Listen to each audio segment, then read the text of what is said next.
bifurije umunsi mwiza w'abato. Nitwa Isigizwe Teta Daniel. Tugiye kwigana amagambo avuga ngo urugendo rw'agahebuzo. Mu bintu byinshi binshimisha kandi nzi ko bishimisha n'abandi bana, ni ukujya mu rugendo ndi hamwe na papa na mama, mukuru wanjye Maki na musaza wanjye Mugisha. Ese sibyo? Ariko ikinshimisha cyane ni igihe aho tugiye duhure n'abandi bana bo mu muryango barimo Sabine, Diane, Manzi, Ganza, Hirwa na Kimenyi, kuko dukina tukishima tukarya kandi tukanywa ibyo dushaka. Nyamara hari ahandi hantu heza cyane hazadushimisha, kandi n'ubu ndahatekereza. Mbese urahazi? Ni mu rugo rwa Data mu ijuru, aho Yesu Umukiza wacu yagiye kudutegurira. Yaravuze ati, nzagaruka mbajyane tuzabane mu ijuru. Tubisanga muri Yohana igice cya 14 murongo wa 2 kugeza ku murongo wa 3.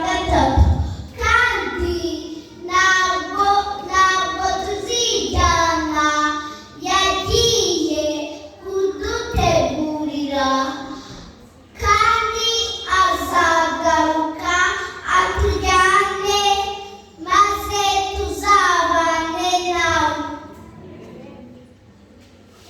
mu bwami bwo mu ijuru. Uyu munsi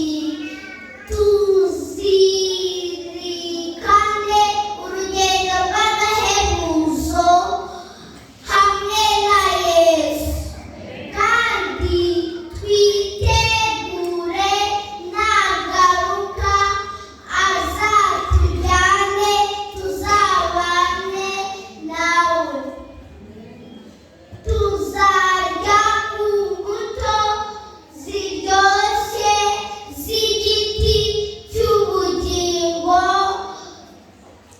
tunywe n'amazi aryoshye y'uruzi rw'ubugingo.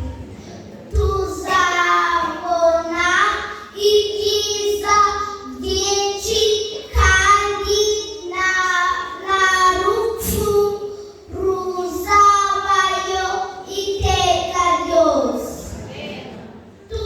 Dusome mu cyambere cy'Abakorinto igice cya 2 murongo wa 9.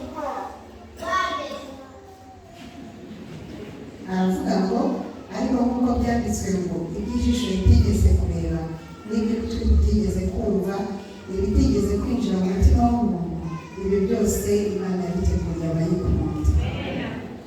Imana idushoboze ku bwa Yesu. Twicishije bugufi dusenge. Mana idukunda, dushimire